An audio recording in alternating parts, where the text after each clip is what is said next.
And we're live. Season 2, Episode 4. This episode is called Week 2, College Football Mayhem. If it's your first time listening, we do appreciate y'all stopping by. This is Tyler's Talking Sports. What we do here is we talk college football.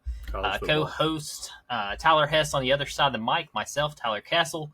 We're going to try to bring y'all, our picks for this week. If you're doing any bets or anything, make sure y'all listen to us because we're usually pretty right. I give Hess some credit. Hess gets some upsets. So you know what? I don't ever bet on it. You don't ever bet on it, but he calls it. That's the best way to be. I mean, you can call it, never bet on it. You'll win 9 times out of 10. That's right. But as soon as you bet on it, you lose. Every time. They got it figured out. But, yeah, guys, we appreciate y'all stopping by. Happy Thursday to you. Hopefully everyone's had a good week so far. Hopefully a little bit shorter week with Labor Day on Monday. How's your week going so far, Mr. Hess? Hey, man, I can't complain at all. It's been a short week. Labor Day wasn't too bad. A little cookout on Labor Day. Watched Florida State get embarrassed. That was pretty cool to see. Knowing that I know some 9-year-olds that can complete passes that DJ ukulele can't complete. So that was pretty cool. Tuesday flew by. Wednesdays flew by. Thursday, I got a feeling Thursday's going to be a good day. I hope everybody has a great Thursday. So yeah, almost to the end of the week. Yeah, pretty much. Over half? We're over halfway there. Over half, man. And if you're from Southwest Virginia like we are, man, there's some good football coming up this weekend. Pretty close. Real good football coming up. We got a big game going on in Johnson City. UVA Wise taking on ETSU. Big game here. Big game. And if you haven't paid attention, ETSU football is starting a new fourth quarter tradition. We're going to raise the number 4 up, and then they're going to start singing Wagon Wheel. Castle, take Wagon it. Wheel. Darius Rucker, or which person you want? They're doing Darius Rucker. God, I don't want to get copyright. I better not. That's how you can do it. I thought about it. Rock me, mama, like a wagon. I don't think people want to hear me sing. They might. Nah, we here to talk sports, man. Oh, well, hey, tradition. Hey, new tradition starting ETSU. But they are trying to pack the house down there, really trying to keep those attendance numbers up so they can continue to move up through the ranks and start stage 3 of the stadium process. So that's going to be pretty cool. But yeah, man. 3. Got a big game going on down there. We got some players to keep an eye on for ETSU. Quarterback Devontae Harris, running back Devontae Houston is the running back there, and also the quarterback Jalen King. Those two guys are pretty much the catalyst of that offense. You got Chris Hope on defense at DB. ETSU should come out in this game and just honestly, they should walk the dog with them. They've played one other time in history, and ETSU won 45-14, and that was in 2021. Wow, didn't realize that. So I think as of right now, this is the last time they play each other. There's nothing scheduled prior to this down the road in a couple of years unless something changes. UVA-wise, they're building something down there. They're young. They're real young. They got a couple local kids here from Honeacre. They got Parker Bandy. They got Tyler. I can't remember what his last name is. He was a lineman for Honeacre. So they got some local kids down there. So Wise, ETSU, be a good night to go down there. I think that game starts at 5:30. So go down to Johnson City, get you something good to eat, head over to the football field, and have a good time. Who you taking in this one, Mr. Hess? Yeah, give me ETSU big in this one. I mean, I'd like to say Wise keeps it close. Maybe tries to pull it upset. I mean, they're D2 now. I mean, this is kind of ETSU's FCS opponent, so – but I just think ETSU, they got a little bit too much. Coach Lamb's going to have them ready to go, and first home game of the season, they're going to re-rocking it down there. So ETSU the Bucks going to be rocking. I like that pick. I'm going to go Bucks as well. They came off they're coming off a 38-10 loss to App State. App State's a different animal this year. We've said that previously. I'll say it again. So I do see ETSU winning this one pretty big. Hang in there, Wise. I think Wise is rebuilding from what I've seen and what I've looked at. So, give me ETSU as well. Go Bucks. Yeah, go Bucks. Got another big game coming up here. Probably bigger for one of these teams than we thought it was going to be. Virginia Tech versus Marshall. Yeah. After Vandy decided to come in with the swag and Vandy said not so fast, man. Yeah, I'll tell you this, man. I've talked a lot of football this week. Everybody asking, week 1, but I have heard so many people talk about just how Vandy came out in that game, how they looked, the quarterback, Diego Pave, talk about the head coach. I mean, hey, Vandy looked good, but we're on to this game. This is a big game for Virginia Tech. I think this is a bigger game for Virginia Tech than it is Marshall, and I know Marshall's, I think they're 1-0 coming in against, they beat Stony Brook or Stony Creek or some little bitty school, whatever. So, Virginia Tech, this game's at home in Blacksburg. What are you thinking? Where's your mindset going with this one? Marshall enters 1-0. Obviously, like you just mentioned, Virginia Tech's 0-1. Granted, it was Vandy. Saw some good things from Virginia Tech. Main thing is Kyron Typical Jones. SEC fan there, guys. Granted, it was Vandy, so it's kind of like it's a stab at you Tech fans there. It was Vandy, guys. Yeah. I mean, it was. I mean, let's look at previous history, how Vandy's finished in the SEC. So, just being honest, it wasn't Tech's shiny moment. Definitely not. Not what we all Tell us how expected. you really feel. Tech blew it, man. They blew All right, it. yeah, Flat yeah. out, plain and simple. Yeah. They didn't run Tootin enough. You got to run him more. I've said that before. I think they gave him 11 carries. He had 34 yards, or 9 carries for 34 yards. Yeah. So you got to do more in the run game. I think we'll see that open up. Big thing here, it's at Lane Stadium. I think home field advantage there is huge. I love watching Tech games at Lane. It's fun.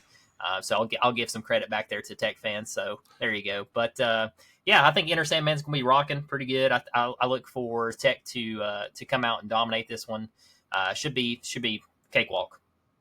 Tech walk, not a cakewalk, guys. A Tech walk. Tech walk. You know what? I'm gonna say this game's pretty close, guys. I'm gonna say Virginia Tech 21, Marshall 17. Ooh, 4-point spread. Nice. I don't know what the spread is right now. So. I don't either, but I don't think it matters at this point. Tech's got to win this game. Yeah, they have to win. That win. Game's at 4:30 as well. Yeah, 4:30 in Blacksburg. So. Nice. Yeah. Quiz time. Ba-da-ba, ba-da-ba. How many times has VT faced Marshall in football after this meeting?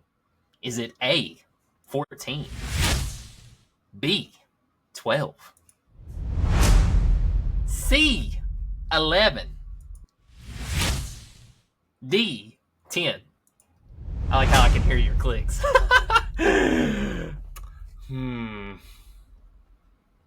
Marshall and Tech. Tech. Those are low numbers. They played more than you realize, though. I didn't realize, it's one of these numbers. I thought it was less than that. Yeah, I think Marshall didn't really become a real school till the 80s football.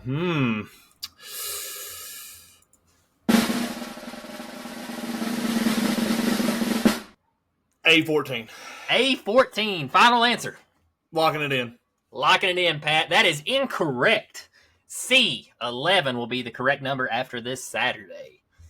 So, I don't know what the record is. I don't believe it. 11 times. I don't believe it. Look it up on Google. It don't lie. I'm looking it up. I don't believe you.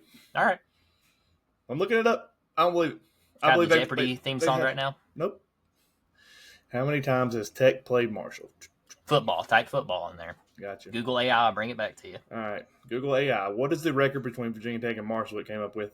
This will be the 14th overall meeting between Tech and Marshall. The Hokies are holding a 10-3 edge. Well, just cut this segment out. My God.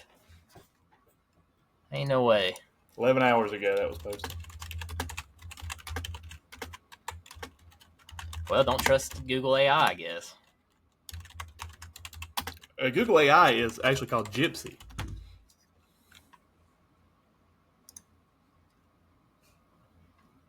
Well, I'll be. It is 14. All right, I'm done doing quizzes. I'm done. Freaking pissed now. Thought it was 11. Yeah, take care, guys. I'm out. That's it. See ya. See ya. Have a good one, buddy. I quit. Take care. Woo! Yeah.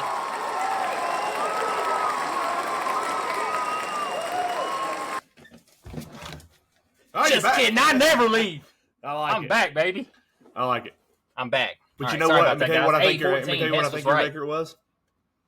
I think Tech played them before the two programs are actually football programs, so there's some dates there that could be misskewed. Maybe so. Yeah. So I'll try to word my questions a little bit better next time, then. it's fine. It's okay. Hey, I'm not mad. Let's move on from this segment. I'm just disappointed. Not mad, just disappointed. That's my line. Come on, man. Using it against me. Go ahead. App State Clemson, man. Got another close one here. It's in Clemson, so a little bit of a drive, but App State's a local team. Yeah. September 7th, of course, is Saturday, 8 p.m. Mm-hmm. App State enters 1-0. Clemson 0-1 after the beatdown from Georgia. Barely hanging on to the ranking, 25th, still in the top 25, surprisingly. Clemson's paying big money for App State to come here. They're paying $1.25 million for App State to come. Do we see Clemson? Do we see Clemson get upset? I'm going to say a few things here, and before I say anything, I just want you to know this is not a racist comment. What I'm about to say, I just need to get that out there. Two things about Clemson before I tell you what's going to happen. Ronnie White, if you don't know who Ronnie White was, he was a wide receiver for the Falcons a couple years ago. He put a tweet out Saturday that Clemson. I just don't know where this is going to go. Clemson had one black or African American player on their entire offense, and dude, you don't win football games unless you put your athletes out there. And you got a bunch of white. And the black guy was a lineman. Okay, then they look at the defensive side of the ball. There's no African Americans on the team, and then you pull up. This is where I'm leading into the transfer portal. 4 schools. Can you name the 4 schools that did not get any players from the transfer portal? I know Clemson's one. There's 1. 3 more. I don't know the other 3. I'm going to give you a hint. They're the reason you get to wake up every morning and have the freedoms you have. Oh, Army, Navy, and they're not Air allowed Force. to have transfer portal because of the military institute. Okay. So Clemson's the only one who had no transfer portals players. Clemson's got to do something. Dabo's got to change his ways. He's getting destroyed. He is getting destroyed on every aspect of the game. I don't care how good you recruit now. You have to hit that transfer portal up. And you got to put athletes out there on the field. I don't care if it's not. He says, well, if they don't want to be here out of high school, they don't need to be here. He's got to get away. He's got to get away from that because there's people, like I said last time, I think they didn't have the opportunity to go there, and now they're good enough to be there, and you don't want them. You've got to put the athletes out there on the field. Absolutely. Athletes on the field. You got athletes on both sides of the ball heads. We got some D1 football players here. I think this game's going to be really close. I think it's going to be a lot closer than people are anticipating. But it's not a bunch of Christian McCaffreys out there, I'll tell you that. It's not. But I know you enjoy this. But I got Clemson on upset alert. 28-24. Give me App State. Mountaineers. Luke Combs. App State. App State 42, Clemson 17. Whoa, golly, what a beatdown. I just don't see it. Cade Klubnik yeah. He has done nothing for me. There is no running game to this team. Dabo looks like he's lost. That offense for Appy State comes in absolutely just pumping on all cylinders. Like they didn't miss a beat from last year, and they actually had some defense in week 1 against ETSU. I don't care that this game's in Clemson. What time's this kick? Is this a night game? This is a 8 p.m. Yes. 8 p.m. game. So it'll be nighttime. So, I mean, Clemson fans are going to be riled up, but I think they're going to be going home early. They might as well, instead of run down the hill, they might as well walk back up the thing back to their dorm room. I think Appy State cleans house. I think by the third quarter, it's pretty quiet in there. Wow. I like it. Man, you ready to get into our main segment tonight, the heavy hitters for this weekend? Heavy hitters. I like it. Heavy hitters, week 2. Week 2 already, man. Yeah, man. It's moving by that fast. Moving right on. September 7th, all like these games, guys. You and that wagon wheel, I swear. Texas versus Michigan. Number 3 versus number 10. Noon kickoff. Big game. At Michigan. I think that's huge right there. Both teams 1-0 entering this. They both won last week. Texas looks to build on their dominant win against Colorado State. They ended up winning that one 52-0. Michigan looks to rekindle the flames from the beatdown of Fresno State in the 4th. That game was really close till the 4th, if you recall. What are you thinking, Hess? What's the keys for each team to win this game? If Michigan starts Orgy at quarterback, it's a closer than the experts think. If they start the guy they started against Fresno State, Warren. Yeah, Davis Warren. I'm not sold on him at all. Orgy actually stretched the ball downfield the more he played. I'm not a fan of the 2-quarterback system, so I think they need to go with Orgy on that one. As far as Texas goes, they didn't really miss a beat, but I do know they were playing a pretty down Colorado State team. But Quinn Ewers looked really good. We've been getting a lot of flack because neither one of us put Quinn Ewers in our Heisman picks for now. But his health's in question usually. But if Quinn Ewers comes out and does Quinn Ewers things, they get that run game established. This game is in Michigan. If it's a night game, I could see it going a little different because it's the big house. It's the biggest stadium in college football. It's the biggest stadium in the United States. So give me Texas 27-17. So I do think 27-17. I do think Michigan's got a pretty good defense, so I think that's what keeps them in the game. 10-point lead. I like that. My things on this keys to win. Michigan has to control Texas offense. Good luck. If they can slow down the pass attack, they might have a chance to win this one. Davis Warren has proved himself in this game last week. Didn't really see much there. It is a 2-quarterback system, like you mentioned, but he went 15 for 25, 118 yards, and an interception. Got to have better than that when Texas comes to town.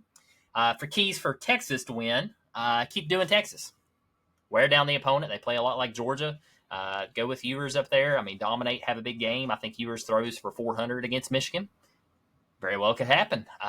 Give me the horns. Big number there. Hook 'em horns, baby. 35-14. Yeah, I think Texas comes in and really establishes that they're the real UT in the SEC. So I think I could see that happening.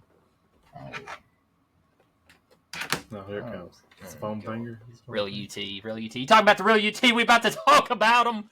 Like that segue, didn't you? NC State versus Tennessee, number 24 versus number 14, 7:30 kickoff, Bank of America Stadium in Charlotte. Why aren't we going to this game? Because your son has a birthday party. Yeah, it's 3 hours away. The party's over at 4. We could have drove straight, been there. Could have done it. I can get us tickets. I can get us tickets for $25. Can't do it. $25, free party. Can't do it. Not going to do it. Tennessee only a 7.5 point favorite. I can get sideline passes. That is of today, 7.5 point favorite. I think it might have moved to 8. Money line, 7.5 favorite. Let's see what that is. See what that's running right now. I'll keep speaking on it. Both teams 1-0. You got Grayson McCall for NC State, Jordan Waters for NC State. He's the running back. Concepticon, I can't ever say his name. He tore it up last week for NC State. Concepticon. Yeah, Constipation there is doing pretty good. No, he had a good fourth quarter. He really did. He had 3 touchdowns, I'm pretty sure. He's the one that, or 2 touchdowns, I can't remember, but they scored 21 there in the fourth. So NC State, they have to stop Tennessee's offense. The key for them to win this game, they have to stop the offense, slow it down. I don't think they can score as quickly as the Vols, just what I've seen. They struggled with Western Carolina a little bit there until the fourth quarter. I did watch a press conference this week with one of the players from NC State's defense, and he said practice helps with the Vols' tempo. We've heard that before. It's proven it doesn't necessarily work. It doesn't correlate over to the field, so we'll see if they can keep up there. McCall will need to do what he did in the fourth quarter to Western Carolina to have a chance in this game. No turnovers will be key too. For Tennessee to win this game, while Hess is still getting that money line pick for y'all, they have to keep the pedal down. If they take the lead, don't let NC State hang around and stay in this one. I'd like to see more production from Brew in on this one as well. I'd like to see him get a touchdown, hopefully. And James Pierce, he only played 10 snaps last week. I think we'll see James Pierce a lot more in the backfield. I think it's going to be a very fun, high, electric scoring offensive game. I know the line total is over 60 at the minute, so should be a very high scoring game. 61.5 is the over 61.5 already. The Tennessee's an 8-point favorite. I think it sticks consistent to the 8-point favorite. I think run game is going to be key in this game. I think Nico struggles. I think he has a little struggle in this game. There's a good defense on the road-ish than North Carolina, so you don't know how NC State's going to show up. I think Sampson's going to be the key here. I'm a big fan of Sampson. I think that defense with Pierce is going to be huge. The 8-point spread, I think that's very consistent how this game's going to go, but I do think it's going to be extremely low scoring compared to what everybody's thinking. I think you definitely need to hit the under on this one. I think you're going to see a 27-20 type game, and give me Tennessee with this one just because I think Nico's a better quarterback. Ooh, I like that. 27-20? Is that your prediction? 27-20. I like that. I'm going to go with Vols, and I am going to go over 60, 1.5. I think the Vols offense is just something different this year. So give me the Vols 45, NC State 35. I don't see either team giving up that much on defense. I think your all's defense is way too good to give up 35. We'll see. You give up 35 to NC State. We'll see Saturday. Under. I messed up on the quiz. I'm mad now. Over, under. How many times do you throw your phone during the game? Over 5 or under 5? Let's put a poll up for that. I'm gonna go over 5 if we're tied or losing by half. Oh Lord, I love it. Come on, Vols. Come on, baby. I love it. Next big game. I like how you went from the noon kick to the 7:30, and now we're back to noon. Yeah, you never know where I'm going, man. Now, this game's at 7:30. Nope, noon kick. Is it noon kick as well? I swear to God, I'm about to lose it. Yep, I'm about to lose it tonight. Is noon as well? Okay, yep. I thought it was 7:30. My apologies. I guess I can't get my time zones right. I had a lot of notes up, so I don't it wanna, could be. Yeah, let's double check that. I don't want to be wrong, and then you be Sorry, I was looking at the Mountain West. Being kind of intrigued by the Mountain West. Michigan and Texas is at 12. Georgia Tech and Syracuse is at 12. Hey, you might be right. Maybe that's what it is. Maybe Michigan is a. Michigan's noon. Oh, wait a minute. No, I got top 25. Sorry, neither one of these teams are ranked. Big 12. Pull it up. It is a 7:30 on NBC. 1 for 2 tonight. Let's go. Yep. Yeah. So Nebraska versus Colorado. Both teams coming in this one 1-0. Buffs coming off a survival Hail Mary. Can't even talk. From North Dakota State. 5 yards short. Cornhuskers coming off a beating of UTEP 40-7. Keys to win this game, yes. Keys to win this game. For the Colorado, it's got to have some defense. Got to play defense this entire game. Got to play 4 quarters of football on the defensive side of the ball. We know Shanor Sanders is going to put up numbers. I mean, the dude's electric. I mean, he's probably put 5 names in a hat, and he's one of the top. He's one of those 5 names as far as quarterback goes in NCAA right now. Travis Hunter's a monster. I think he's a better receiver than he is a DB. I like that. Colorado's got to find a run game. That's going to be the key for Colorado to have success is that run game. For Nebraska, it's just limiting turnovers and capitalizing on field position. If they get good field position, you got to get points. I don't care if it's 3, I don't care if it's 6 or 7. You got to get points. You can't leave points on the table for Nebraska. This game is in Lincoln. They'll be their 300th and 68th consecutive sellout. So this is going to be an electric atmosphere. This rivalry dates back all the way back to the 1930s. It's one of the most fiercest rivalries in college sports. They went away from it because both of them switched conferences. They both used to be in the Big 12, played each other every year.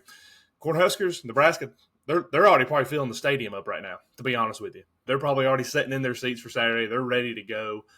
But, yeah, limit turnovers and capitalize on points. That's going to be the big thing for Nebraska. I like that. I like that take. Yeah, I like Nebraska. Raiola needs to play at the same caliber he did last week. Production needs to be pretty much the exact same. They'll be facing a much tougher defense, who returned 71% of their players from last season. So Colorado's got most of their defensive guys back there. But I think if Raiola comes out and plays like he did against UTEP, can keep the foot pedal down with his foot, keep them down while they're down. I think Nebraska can pull that one off. For Colorado to win this one, I'm going to agree with you on that. They need to establish some type of run game. They barely ran the ball against North Dakota State for a total of 59 yards. Sanders was scrambling pretty much the entire night, just like he did last season. But moving to their strengths, I know you mentioned Travis Hunter at wide receiver, but you're forgetting about our boy Jimmy Horn Jr., who's an absolute stud. If they have their way, this game can get very interesting. I agree with that. I think you want to talk about one, you're talking about Jimmy Horn for Colorado. I missed that one. Emmett Johnson for Nebraska running back. Yep. He had 71 yards rushing. I think they can get him going. That'll be really big. And another one for them is their backup running back, Dante Dodale, number 23. He's an absolute stud. I actually played with Nebraska on the NCAA because they're really fun to play with. And they get that running game going. That's going to help Raiola. But, hey, man, let's get to those picks, though. We talked about the keys, who you got in this big game, this big 7:30 game, and you're wanting me to come up and watch your Vols play, and I really want to watch this Nebraska-Colorado game. We can watch them both. I don't know if I can with the Vols fans. I got multi-view on YouTube TV. YouTube TV. Yeah, shout out YouTube TV. No, Not sponsored no free yet. shout-out. No sponsor. Sorry, take that back. Edit. No shout-out, no free shout-out. YouTube TV. PSU was doing some singing earlier. I'm going to do some singing now. Rain makes corn. Corn makes whiskey. Whiskey makes my baby a little frisky. Give me the Cornhuskers big, 42-28. Man, let me tell you, I love Colorado. Broncos fan. I actually like Dion. I think he's a great role model for those kids. I like him too. I like what they're doing in that program. I love that Colorado's doing good. One of my favorite quarterbacks ever played at Colorado and Cordell Stewart. Shanor Sanders is blowing up. I mean, they're answering the call finally. I feel like last year they were hyped up and then they were just up and down. But I feel like this year they're answering it. So you know what? Give me Nebraska. 2 touchdowns. He got you with the Shanor so Sanders. Oh, what a guy! What a guy! 42. What's your score prediction? So 14-point spread don't matter. Yep, just 2 touchdowns, Nebraska. 2 touchdowns. Okay, mine's 42-28. I like that. I like that a lot. Last game of the night for us that we will be watching. Boise State. Man, it's got my versus boy Gentry. Oregon. This is 10 p.m. at Oregon. Oregon's got back-to-back home games. That's a nice start to season. Yeah, way to go. Good job, Dan Lanning. Both teams 1-0 last week. A fluke for Oregon. Barely won against Idaho, 24-14. New quarterback. New quarterback, learning the system. I like it. He's had all offseason. They lost a lot last year. They did lose a lot, but they came in ranked third this year. Mm-hmm. So, yeah. Boise State put up 56 against Georgia Southern. Ashton Genty had 6 rushing touchdowns. Can we see this again? He had 267 yards on the ground. No, absolutely. Can we see something like that again against Oregon's defense? Oregon's defense is a lot better. Ashton, he's one of those running backs. I mean, he's going to get his numbers. It doesn't matter who they're playing. He's going to get his. The key is somebody else stepping up for Boise and taking a little bit. I mean, he's not going to see 200. If he sees 200, Boise State wins this game in a wash. I mean, but I do think he eclipses 100, probably 2 touchdowns, because that's just who he is. I mean, he's a top pick in the draft next year as far as running backs go. Absolutely. I like that take too. Keys for each team to win. Hit me with it, Hess. What's each team got to do here? Oregon's going to have to say, okay, Bo Nix is gone, and Dylan Gabriel is our quarterback, and this is the offense we're going to run. That offense last year was really geared toward Bo Nix's abilities.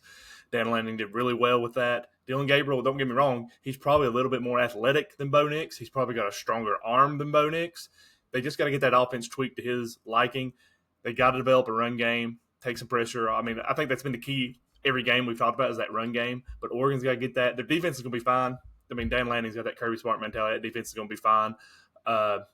Oregon will have to be able to keep Gentry. If they can keep Gentry under 100 or Genty under 100 yards, that will be the key for them. For Boise, find a pass game. Find your quarterback, get you some yards, and just contain Dylan Gabriel. Don't let Dylan Gabriel be the reason to beat you.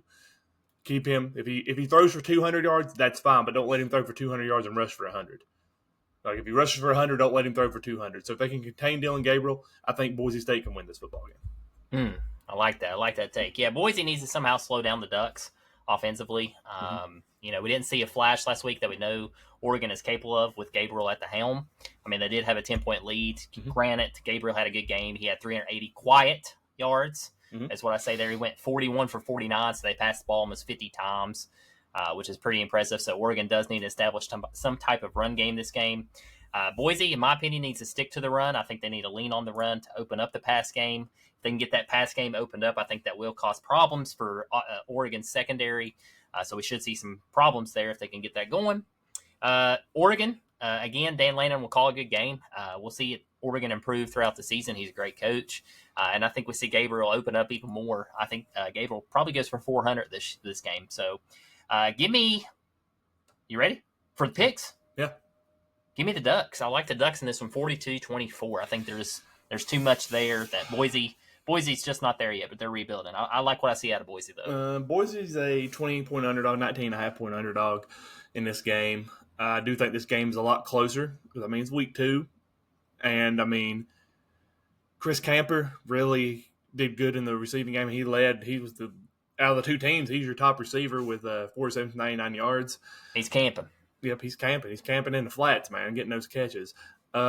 Big thing here, if Madsen can cut back on the turnovers for Boise State and they can develop the run game, Boise State's going to be in this game. It's going to be a 4-quarter game.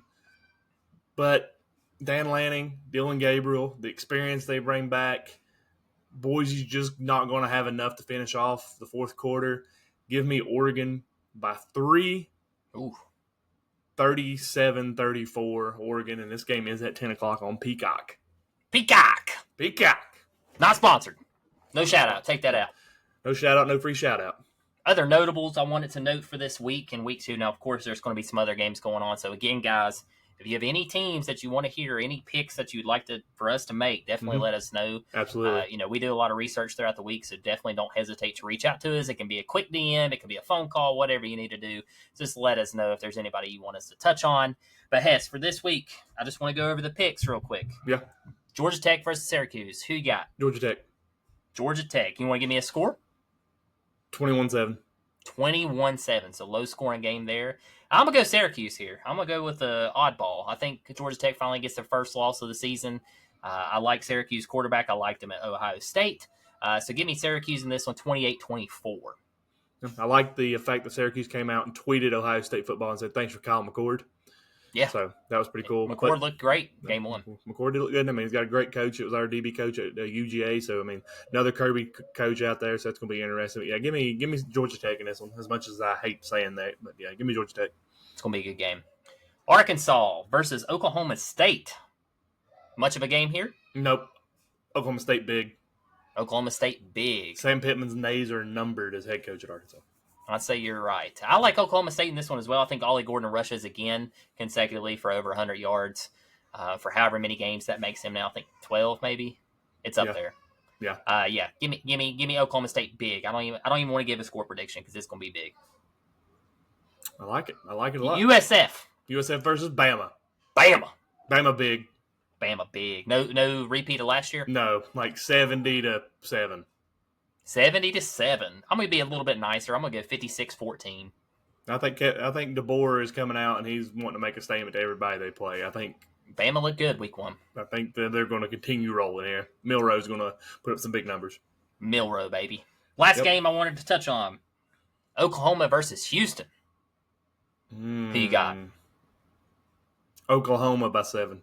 Oklahoma by 7. Houston, we got a problem, is all I'm going to say to that. Oklahoma by 21. I think Oklahoma has a fun field day with Houston. Nice. Houston has lost a lot there. They have. They're not the same Houston of last year. All right, before we go to the last game, I got something for you. Sure. Scenario. Real quick. Okay. You're down 6 points with a minute to go. You're playing an elite defense. Okay? An elite defense. You can pick one offense from 1 year of college football. Any year, any offense, any team, the entire offense. Which team, which offense you going with? Vols 22, baby. Vols 2022. Yeah. Want to go with Joe Burrow in 2019? Nah. Hendon Hooker, baby. Look behind me. You should have known it's going to be somebody on the Vols. I'm going Miami 2001. Oh, I went recent. Willis McGahee, Clinton Portis, Jeremy Shockey. I mean, that offense was like you got to get a lot of people. This question was answered. I seen it on Twitter, and a lot of people were going with the 05 Texas team with Vince Young. Oh yeah, that team was electric. And oh shoot, you could have picked USC. Yeah, same year. Reggie 05. Bush. Yeah, I know. Reggie Bush.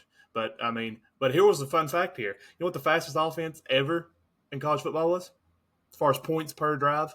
How fast they did it? Points per drive. Like how fast it took them to score a touchdown per drive? Average time. I would have never got this. The 2013 Baylor Bears with Bryce Petty, they were scoring a touchdown every 48 seconds. Wow. Yep, they had Corey Coleman on the team. I can't remember who another receiver was for them, but this was right after they had RG3. But this was with Bryce Petty. They were scoring a touchdown every 48 seconds. Wow. Mm-hmm. They went through all that trouble too there a little bit after. Yep. Wow. Did not know that. Yeah, I like Hendon Hooker. I guess it's probably because it's the most electric offense I've seen as a fan. Well, I was saying you get to pick any off. Nah, the most electric offense we've ever seen was definitely the Joe Burrow 2019 team. Sure, I'm saying my team. I'm just saying, but you got to pick any team. I could have, but I don't pick any other team. You're crazy. Well, here's the thing, though. What if you was playing elite defense and he snapped his leg? Oh, we're going to go South Carolina game. God. Oh, by the way, speaking of that, you sent me that tweet? Yeah. There's nothing illegal about what Connor Stallions did other than the fact that he was on a sideline without permission. That was pretty funny, though. Oh, yeah. But there's nothing there's nothing illegal. NCAA's came out and said there's nothing there. Like, apparently, Kirby sends 4 scouts out. We had one at your all's game last week watching Nico. Came back, like everybody, and apparently, every coach shares information. Like, Kirby calls Heupel's like, hey, man, Clemson, this is what they're doing. Be sure you – and then Heupel returns the favor and is like, hey, we played Oklahoma. This is what they do. Watch out for this. So there's nothing illegal as long common courtesy. Yep. I like it. They used to share film, and now you just email people. Email it over. You need to watch the Connor Stallions documentary It's on Netflix, right? Yep. Pretty interesting. I got it on my queue. Got it on the queue. I got a lot in the queue. Last thing, though, guys, check. Everybody's in those 14 people, including Castle. He's got to pick. He gave y'all a chance. He gave you 1 week. You didn't pick. He's got to pick. I did not pick. So he gave y'all a chance. He's been dominant in that thing. But like I said, if me and him win it, we'll just drop down to the next person, hand it off. But we get the brag that we're better than you guys. So y'all got to do something. But yeah, college pickings, be sure you make your picks for week 2. I'm going to win. I make good picks. So, whoa, cocky. Yeah, typical Georgia fan. They got to be. Yeah, $50 on that. You didn't even mention the prize, man. Well, people, $50, man. If you win only that, you 14 get people $50. cared about it. Only 14 people cared about it. 14 people. It's 14 people, man. I know. The odds are good. I guess it is. Maybe. Pretty good. Yeah. You got anything? Closing out? That's it. Nope, Let's close it out, man. Short and sweet. All right, guys. Today. It's a preview to week 2. Hope you guys have an absolutely wonderful Thursday. Be sure to check out this podcast on Spotify, Apple Podcasts, all your major podcasting platforms. If you're not subscribed, please, guys, hit that subscribe button on YouTube. Go in there, put that mouse over it, rub it a little bit, and then just click on it. That's all you got to do. It takes like 0.3 seconds. You don't even have to worry about it. You can turn the notifications off. Just subscribe to us. Turn the notifications off. We won't bother you at all. Heck, go in there and make three or four email accounts and subscribe to us. We'd greatly appreciate that. Definitely like to get 100 subscribers on YouTube. Be sure you're following us on Spotify as well. Be sure you're liking it. Leave us reviews. Tell us how bad we're doing. But yeah, guys, like Castle said earlier, if there's any other teams y'all want us to cover, please reach out to us in any way at all. Hope y'all enjoyed the episode. Y'all have a great Thursday. We will see you. You will see one of us Saturday in some capacity on social media, and then we will drop another episode Monday at 6 a.m. Monday morning, 6 a.m. Y'all have a good one. Yep, see y'all. Man, so glad that's over with. Oh, man, we're still alive. Y'all have a good one. See y'all.